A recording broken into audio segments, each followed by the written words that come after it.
as a bunch of more people come in, we'll probably start in 2-3 minutes. Usually it takes a couple of minutes for people to sign up and join our meeting.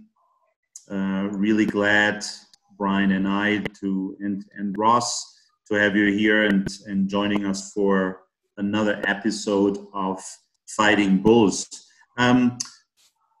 Brian, while we at it, tell me a little bit about, when we came together and you were the brainchild. That was your brainchild to do this series. What did you think? What's important, and why is this important to do that?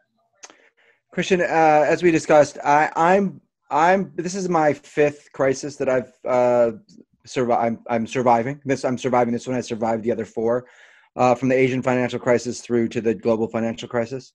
And one of the things I learned is keeping an optimistic outlook and a clear head. It really makes a difference of how you get through it. So I just want to be a voice of optimism for the community, for the startup community, and to help companies get through it and see how other people and other leaders are facing not all glory and easy. In hindsight, it'll all be glory and easy, but in the interim, it's, we're dealing with a lot of difficult times, and just want to show people there is a silver lining and there's a way through it. That's really the goal of Fighting Bulls. And what you probably forgot to mention is, you right now you're dealing with a lot of young startups, early stage, mostly, sometimes a little later stage, and you deal with them through that new normal too, right? Yeah, and we'll get into that with some of the questions for Jude. Is how different people are reacting in different ways, and I think for those of us that have been through a couple of these, I'd be really interested to find out from Jude of the different emotions he goes through and how he's dealing with them. But a lot of them, some of them are dealing with it really well, and some of them are it's challenging. Okay, good.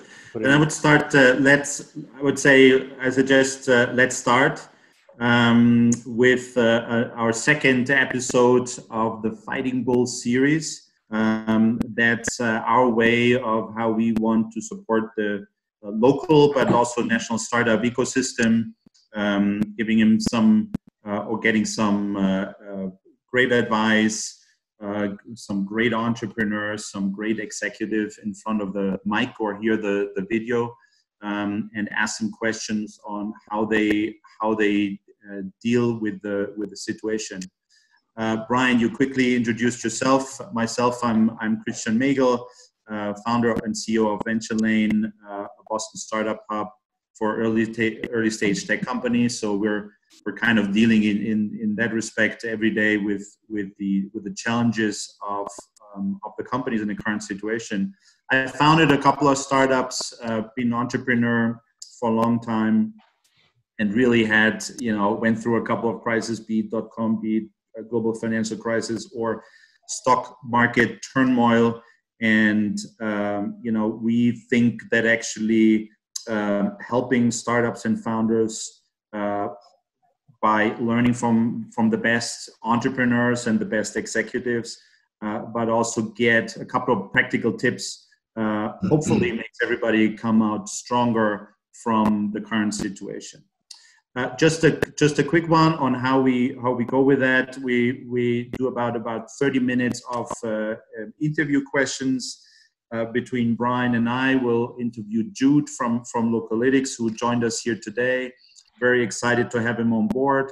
Then we have about 50 minutes time for questions. If you have questions, please, and don't wait until the very end. Put them down there into the Q&A sections, and we will bring them to Jude's attention. Brian, over to you. Yeah, just to start with, Jude, thanks for joining us.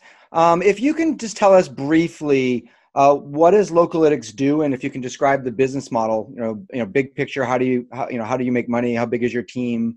Where are you located? Just some of the basics. Sure. Localytics is a startup company that was founded by Raj Awal and Henry in Boston.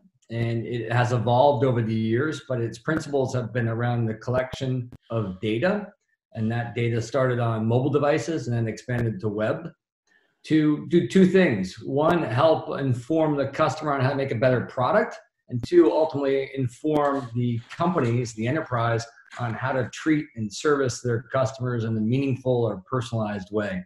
So today, over 10 years of different terminology from omni-channel and data analytics, I would say we're a customer experience platform. Big enterprises use our software on mobile and on web, collect information, and then use that information or that data to communicate in a marketing capacity for customer experience. The company is about 100 people. It's about a $30 million SaaS-based company. And recently, 2 months ago, we sold the company to a publicly traded company called Upland Software. You've been with Localytics for about 2.5 years. Give us a little bit of background of what you've done before and why you're in that job. Yeah, sure. So I started off as a kid, I guess. Geez, that was a long time ago. I don't even remember. 1990. 50 years. Yeah, something like that. 68 years ago.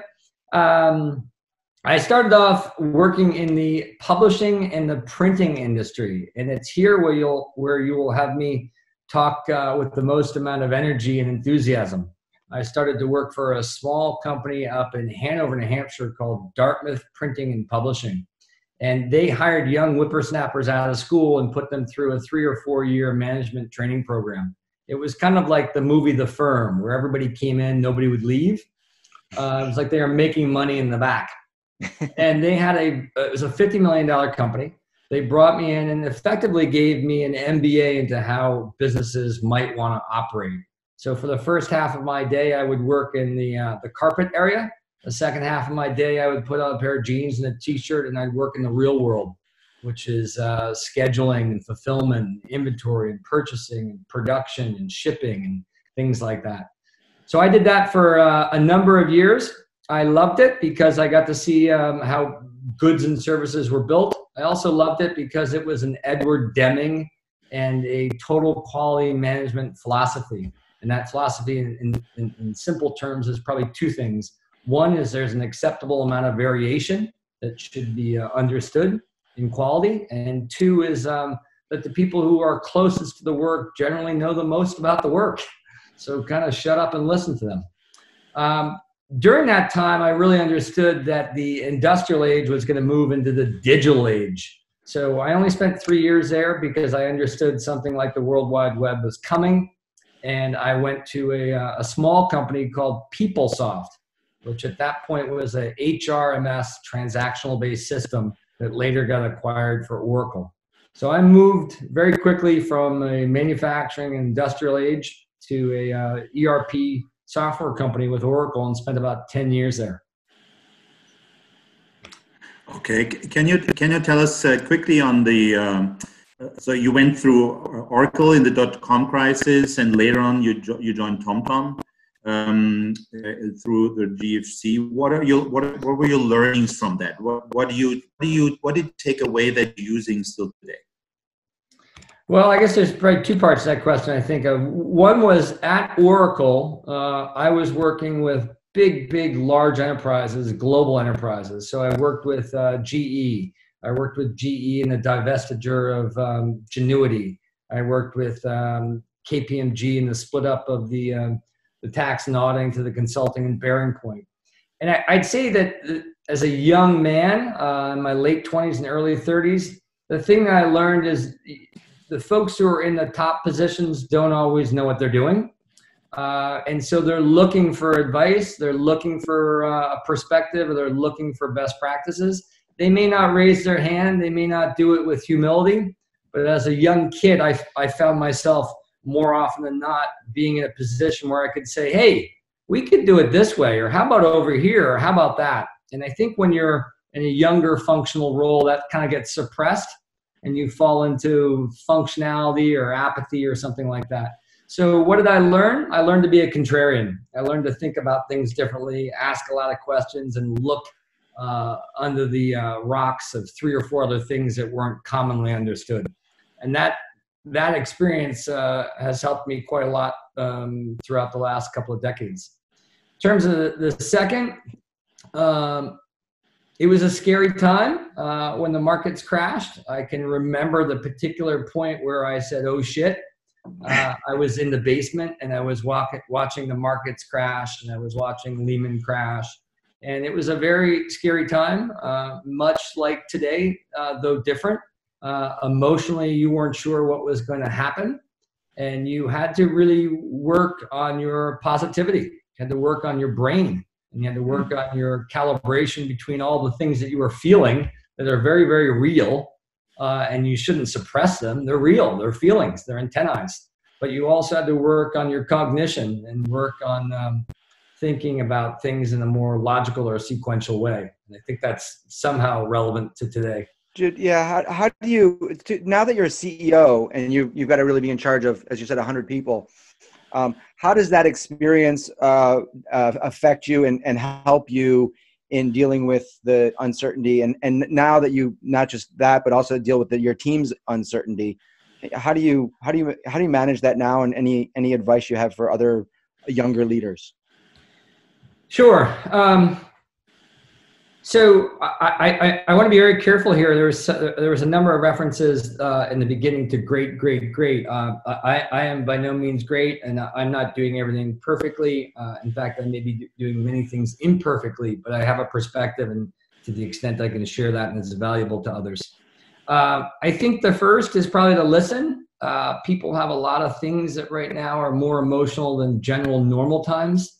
So to some extent, you have to be a therapist, a rabbi, whatever it is, and let people share their sets of concerns about themselves, their children, their neighbor, their job, their customer, whatever. It has to come out. To the second, I think you've got to be a realist. Being positive doesn't mean you can't talk about things that aren't going well. So you've got to be a realist. I think we're seeing some things right now between America's adorning of Fauci and to some extent Trump's change in his kind of modus operandi. You got to be real. You got to call it what it is. If something's burning over in the corner, it's burning over the corner, and you got to call it that way.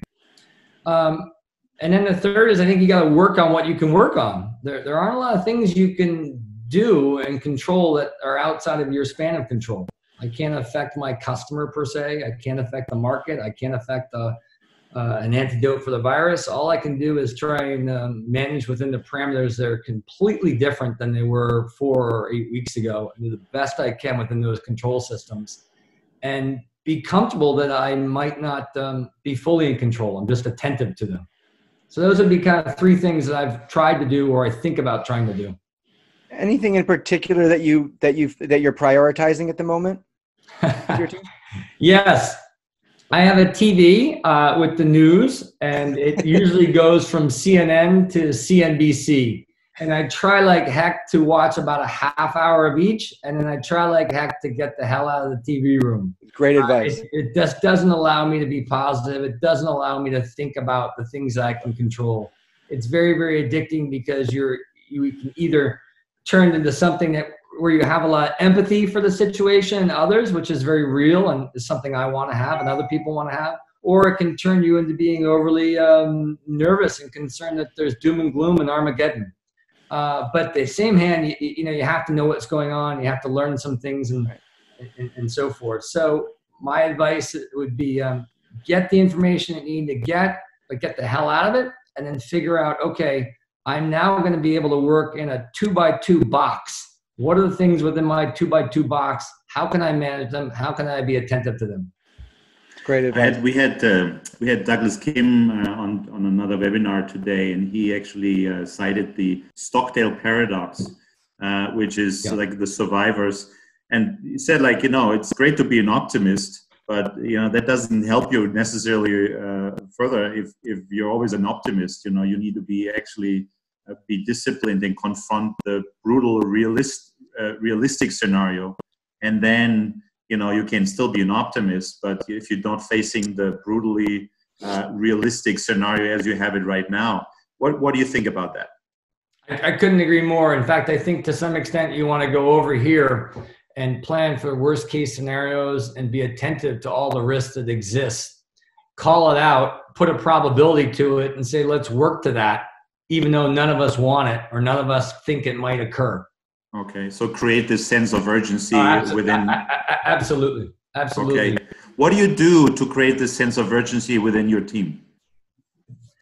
Well, I think that the ambition of what the team should do has to change. It's a lot less about the fundamentals of running your business from a cash flow or from a P&L or from a product delivery perspective. I think it's a lot more lower at Maslow's hierarchy. You know, does your team have air, water, supplies, internet? You know, are your loved ones okay? Is somebody in the company hurting emotionally or physically? How are our customers doing? What do they need? What are their expectations on how we can support them? I think you got to strip away the typical boardroom stuff that we all talk about in terms of, you know, the stock's got to do this, or earnings got to do that, or growth has got to do this, or revenue. And you just got to get to the bottom of Maslow's hierarchy. And you got to get comfortable with that. So one of the things I would suggest that those, you know, everybody here might be in different dispositions, but most people understand what's going on in the world right now. So if you have, if you've got lenders, if you've got suppliers, if you've got customers, I think you want to communicate like hell to all of them. Tell them what you're doing, tell them what's going on, tell them what your priorities are. Transparency is super, super, super important right now because they're probably feeling something similar, but from a different perspective or point of view. I've seen, just to reiterate on that, I've seen that in these times of crisis, actually, this is where you can build the trust because, you know, you're in a very uncertain situation. If you build that trust as a leader, that sticks around for a long, long, long time. And you might not even get many chances like this one to really show what kind of a leader and what kind of a manager you are. I think you're right, Christian. I think you're very, very right. I work with a bunch of early companies, and I think some of them are challenged at the moment to figure out what are the right metrics to measure at the moment. And, you know, how has that changed for you? You just mentioned that your typical boardroom, obviously air, internet access, health, you know, okay, the Maslow's. As you know, still have to run a business, and as you move up a step from that, how has this changed what you measure? I think you can possibly measure progress as opposed to kind of results. Whereas typically when you're running a business, you're really looking for the end in mind and working backwards. You can't control the end in mind. You can't control whether the customer is going to sign the deal in the given month or the given quarter, and you probably shouldn't even bother. So I think you want to try and, after you get to, you know, moving up the Maslow's hierarchy that we referred to as water and air, I think you want to make sure things don't come to a grinding halt, and you can still have some progress, whatever that is, by whatever functional area that we want to talk about now or within the company. So you still, you know, you still have the capacity, though maybe your capacity allocation is down 25 or 30% to write code. You still have the capacity to try and reach out to a customer and talk to them about the value prop, but your end in mind might be a little bit more modified. What are the, Jude, what are the top three management challenges that you see right now, you know, navigating Localytics through these difficult times? I'd say probably communications. Just communications is so hard. You know, we see it at the macro level. You know, should we wear a mask? Should we not wear a mask? Do you have a scarf? Do you not have a scarf? There's a lot of communications there going on that you see at this pandemic that we're ill prepared for. And I think communications at a small company culture are super important. And that starts with we often think about communications as talking or communicating as an outbound thing, but communication just listening. You know, what's going on with people? What are they feeling? How are they feeling it? What's going on with customers? How do we hold customers? What are their issues? And then communicating back what you can share or what you can't share. Sometimes I think the best thing to say is what you're aware of, but you don't have a plan for, which sounds very counterintuitive to all of us who'd like to be alpha kind of, you know, males or women. But saying you're aware of something, and you don't have it figured out, but you want to figure it out. So those are communications, and I think realness are probably the two. Okay, which leads to then agility, because you need to react to the circumstances. Yeah, or enable you. Mm-hmm. I'd like to, if we can, just ask you a couple of questions about, you mentioned earlier about closing deals in quarters and pushing things out. How much of your focus has moved away from sales in general? And, how are you still focusing on outbound sales, or, what's that situation like for you guys? I think you just have to take the bullet and recognize that it's going to be pretty tough, and it might actually hurt your trust. I mean, these all depend on what kind of business you're in, and are you a volume-based business or a value-based business in terms of sales and transactions and so forth. But we have a large customer that is the largest telco in the U.S., Verizon, and we have a very significant deal with them. It's very hard to push that deal when you know that all of Verizon right now is trying to stand up their network and do the right things as a utility for the whole North America. Right. So, I mean, you need to understand that really well. There was a business case study that I think kind of comes into play here, and I'll try and be abbreviated with it. The example was UPS and FedEx, and UPS delivers all their packages perfectly, and FedEx delivers all their packages perfectly, but they have one big mistake. But that one big mistake caused a big problem for the person or the company. And it's what they do under those sets of circumstances that builds brand loyalty and trust. And so I think that's the place you want to be at right now. You want to be at with how do we deal with what's going on and help you with a mindset that's in the years thinking as opposed to in my own interest thinking. Great. Excellent. You're dealing with a lot of industries, Jude. So there's media, there's hospitality, there's telecommunication, retail, like probably all affected in a different way, from some going in overdrive because now they need to deliver even more, to some that are kind of, shut down and can't even do business. How do you react as Localytics to these different types of customers? I think you're right. It varies by vertical or by sector, as you just pointed out. I think generally you just have to, if they're a customer today, you have to say, how do we help you today? How do we keep the lights on? How do we do the bare minimum? Because you might be short-staffed, or you might have other priorities that are coming up. So it almost falls into more of a support mode. And then on the sales mode, I think you're working, or product mode, you're working towards progress, but you're not trying to get the PO or get the contract or get the demo done. You're just trying to kind of help and support them. I mentioned one particular utility or MNO, a mobile network operator, Verizon. On the other hand, you've got a lot of retailers who are significantly hurt right now. We're not going to be able to affect that industry or our customers dramatically. I mean, Macy's is a large customer for us, and they're having to furlough.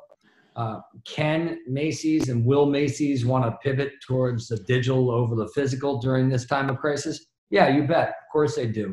And we're helping them in that regard. And so there'll be more inertia and more energy, but it's very bi-vertical and very situational. And so here, I think the key is you got to be close to your customers. Some companies have a hug the customer mentality. Some companies have a hug the customer mentality. Some companies don't, but now is the time to adopt it. Are there any industries that you particularly help at the moment because of the situation? Like you can really lean in and be their crutch to get through this? Yeah, I think maybe I'd substitute crutch, because many of them are good companies and they've got their own good organization, but we can certainly give some added help, and support and functional capacity. Retail is one that I referenced where you've got a couple of levers to running your business, the physical and the digital, and one shut down completely.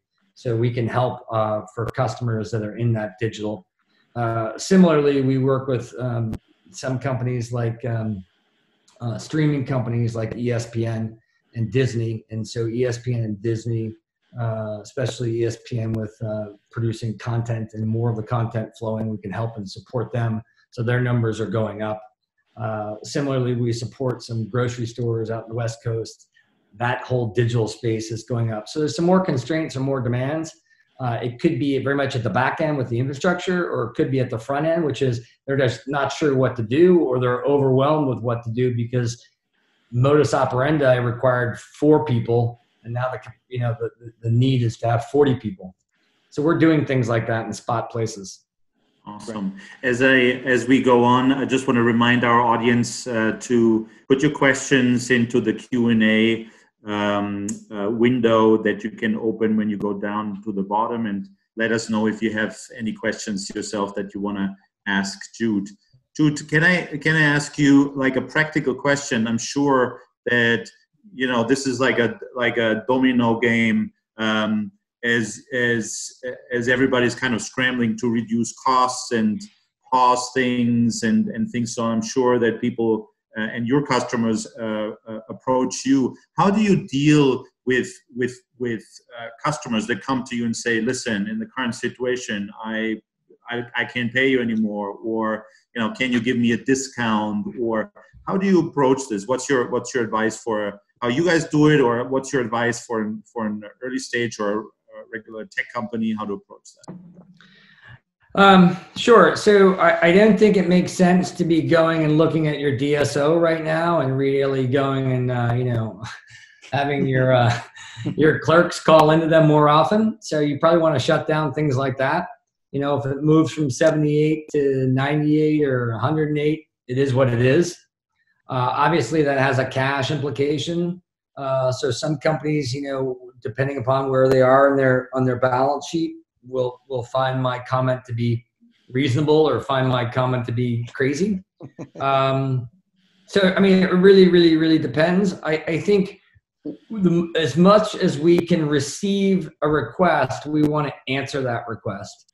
As much as we know of some customer where we think, based on past evidence, that they have sensitivity to something, we should be outboundly volunteering something. And then from that, if we can come up with some commonalities. So we've moved over the years from being a heavy SMB to mostly an enterprise company today, but we still have some SMB customers, and we're going to have to be much more attentive to them in terms of payments and receipt of cash and things like that. But we haven't done anything uniformly, nor do I really kind of think a one size fits all that says, hey, there's a pandemic out there and we want to offer you 5% if you sign now. Like that's not the style that we want or I want. Great.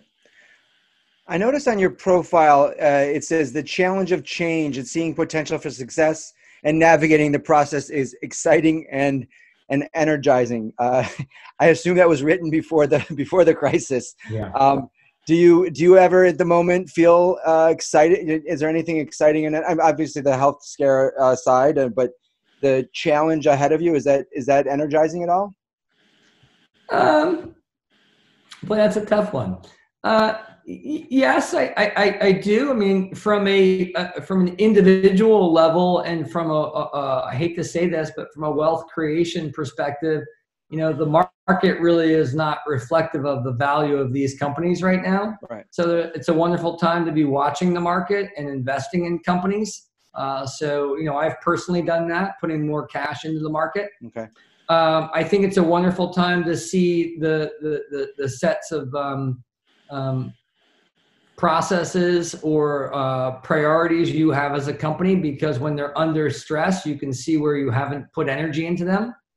So you can really figure out under a stress load, what you have or haven't done well. Reality sets in. Third is that I think you can see a lot in people's character, right. People's set of, one of the things you spoke of in the beginning, which I like, is being positive and how you be a positive person. How do you be a positive organization? How do you have resiliency? How do you build grit? How do you share grit? So those are sets of changes that I think, you don't learn a lot. I know we know this and we've read this in whatever books, but typically don't learn a lot when you're having successes. You learn a lot when you have the, I don't know if we're PG rated or not, but when the shit hits the fan is when you learn a lot. Yeah, and you learn a lot about yourself, your teams, and your organization, your processes. And I'm leading such a large team. I see with some of the CEOs that I work with, and some of them get paralyzed by the uncertainty, and some of them step up and rise to the challenge. I would imagine on your own teams, you see that combination. And how do you deal with? Do you have any advice that you give to your team, or advice that you could give to other CEOs that at moments are feeling paralyzed? I think the advice that I would give is try not to be a one-to-many communicator, be a one-to-one communicator. There's no playbook for this. So anything that you want to do that has any type of leadership to it, and you have a smaller scale, which is mostly the audience of what we're talking about, you're not running GE, do it one-on-one. Everybody's situation is almost uniquely different from somebody else's situation. There's a guy who works on my team who's in New Rochelle. New Rochelle is a hot spot for how it started in New York. You got a different set of circumstances than a woman who's working in southern New Hampshire. So this is a time where I would really get on the phone and do a lot of one-on-ones, a lot of texting, a lot of just staying really communicating with people, as opposed to gather everybody into a town hall and say, we're going to do this, and we're going to do this, and we're going to do this. I love it. I love the advice. Thank you. Jude, did you guys, I don't know if you're in that situation, but one of the very first things in the current situation is you look into cash burn and costs and everything like that. How did you approach this process, going through those costs? What is best practice that you've seen that you want to share when it comes to extending your cash runway?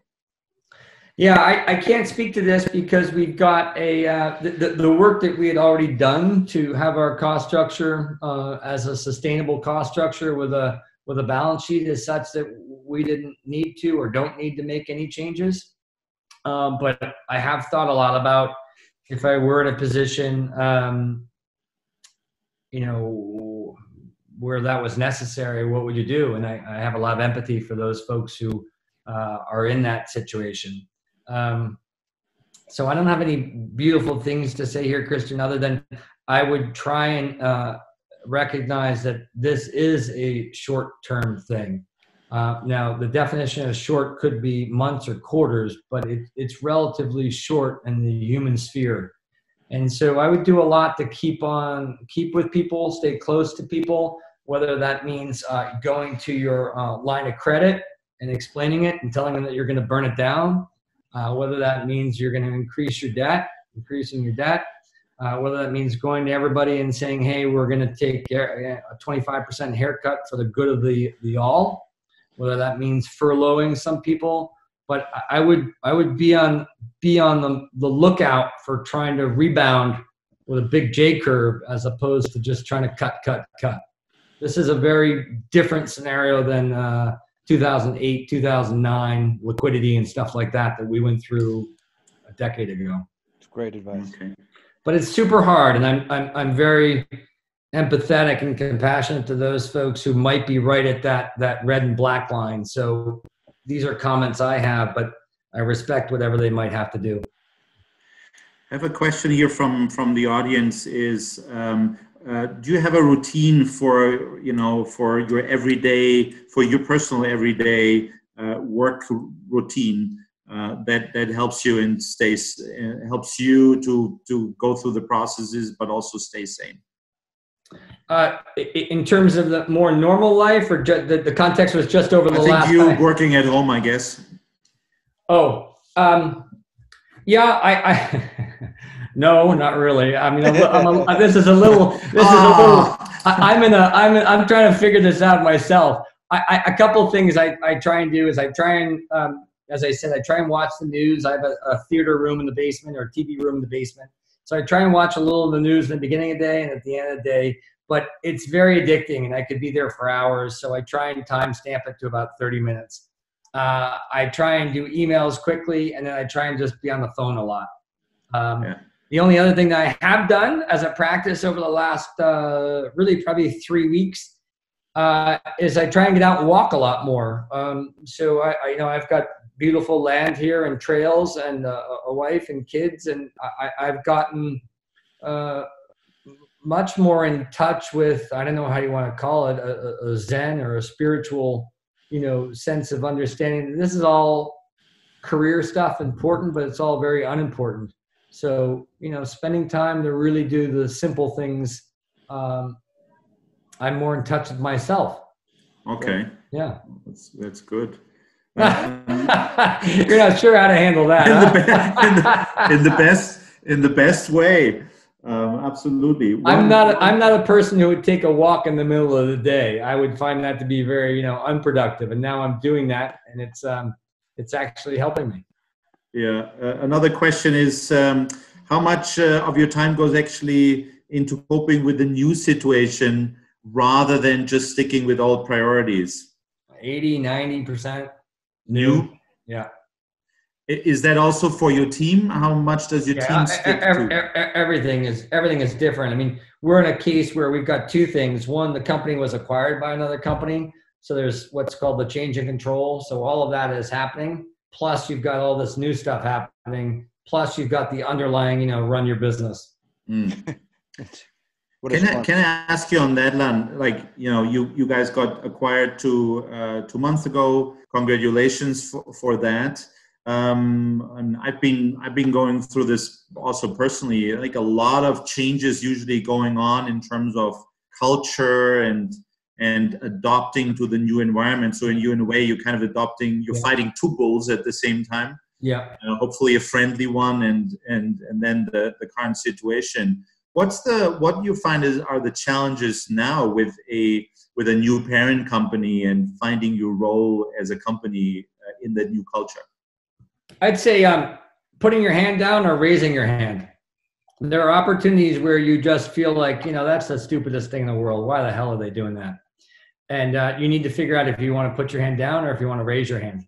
And there are opportunities where you need to really say, wait a minute, this company that's acquiring us has more experience. They've got a bigger team. They've done this 6 times. They've got a perspective. I won't say we're in the wrong, but they've got something that we really should be attentive to. And then the opposite of that is raising your hand. When you buy a company because it's incredibly good. They're doing something that you want, whether that be product, culture, customers. So you have to try and raise your hand and say, wait a minute, the intent of this was this following thing. Keep it, preserve it, hold it, honor it. And so that's easy to talk about, but it's hard to do. Raising your hand and putting your hand down. Okay. So for instance, as an example, we're trying to integrate our products and integrate the user experience between one system and the other. That's something that clearly would make a lot of sense to do as a synergistic thing.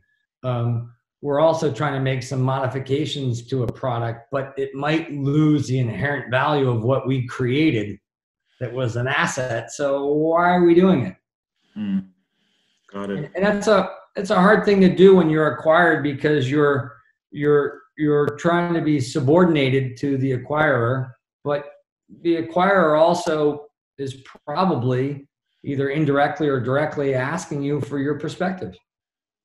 Yeah. Yeah. And you can be a voice of reason, but you could also be somebody who has a different perspective still, right? Because you haven't been in the company for such a long time. Yeah. I mean, these are not abnormal things. Companies get acquired and they say, well, everything we do is perfect. You just should do it. And then, there are other companies that just kind of push it off and say, we're out of here. You acquired us. We're going to Vegas. So you need to find that common balance a little bit. And that's an issue for us, but not an issue that's problematic, just an issue you want to be able to work through. We have another question here from Barbara. If you're facing only 3/4 of a month of cash, I don't know if this is 3 or 4 months. 4 months of cash, and you're faced with a massive down round, how do you proceed? Belt tightening, hibernation, or just accepting, giving your hard work up in lost equity? E. Is there an E on that or?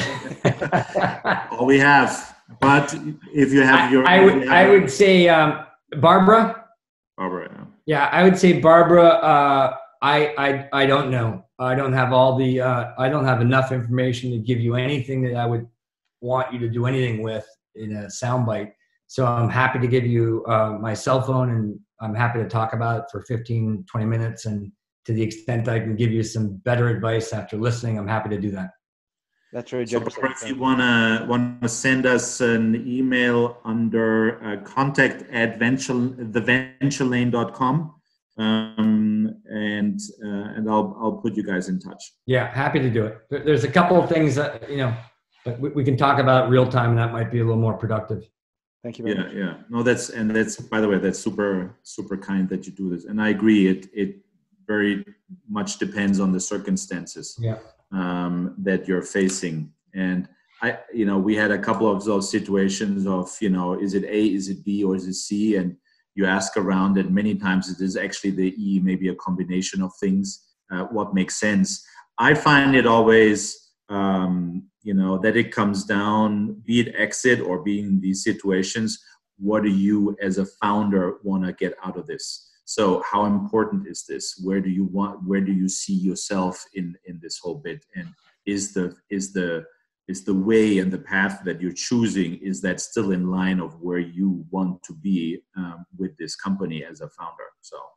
Yeah, I mean, we're getting ahead of ourselves, but the answer might be you have to do three things, because these are unnatural times and you're not sure. It's not like you can just pick unilaterally. You might have to try three things. One of them might be talking to the customer and see if a big customer wants to float you. But anyway, we can do that offline. Good. So last question, what keeps you awake at night, and what makes you excited about being in the here and now? Well, in the context of just the last couple of months, or just in general? Well, I'd say right now in this current really interesting, unprecedented phase. I think probably your own personal health, your family's health, your loved one's health, your neighbor's health. I think we're at a place that I used to sit at the knees of or at the feet of my grandfather, who was in World War I. And who had some medals, and I'd listened to some stories, and but I've never experienced any real pain or hardship in my life. Certainly, I've never experienced any threat or loss of my own life. I've never fought in a war. I've never had a war in my backyard. So this is a really scary time. So I think a lot about health and safety, and it gets you to some very simple things, trying to eat a little bit better, trying to sleep a little bit better, trying to exercise a little bit better.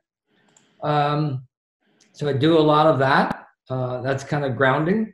I think as much as you're planning for the worst and you think that there are some scary things, you also have a capacity in your head to know that this will be over, or shall I not say it will be over like a 0 and a 1. It will de-escalate, and it will be less of a threat to you and to the world. And so I spend a lot of my time thinking about strategy of how to come out of it. And I know those are very conflicting or 180-degree different paradigms to look at. But I think you have to put some allocation of time to, okay, what do I want to be in July? Okay, what do I want to be in August? Okay, what do I want to be in September? And then what are the 3 things I can do now that have an impact on that?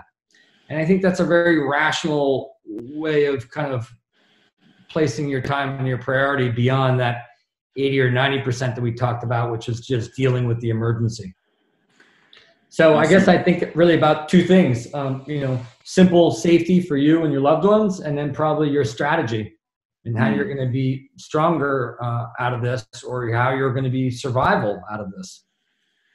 Awesome. Those were great, famous last words. I'm just summarizing what you said before. Communicating and listening is more important than ever. The one-on-one might be much more important than the one-to-many. And in this time, it is very much also around connecting with yourself, your health, your family, and everything that's actually really at the basis of what is really important, other than business. And then, of course, taking care of your team and the business and the team that's around you. Thank you very much, Jude, for this awesome session. I just read here, Barbara said, great call, and Jude was smart, comforting, and all above human. So I think that summarizes it quite nicely. For the people that are still on, we're back with the next Fighting Bulls on April 8th. That's next Wednesday at 2 p.m. with Helen Adeosun from Care Academy. Helen built an awesome company, and the funny thing is she just raised capital right before the crisis and is still going in that, so she has plenty of stuff to share there. But she's also in the caregiver education space, which you can imagine right now is sizzling hot with like a lot of challenges and a lot of thinking on your feet approaches. So really looking forward to this. Jude, thanks so much.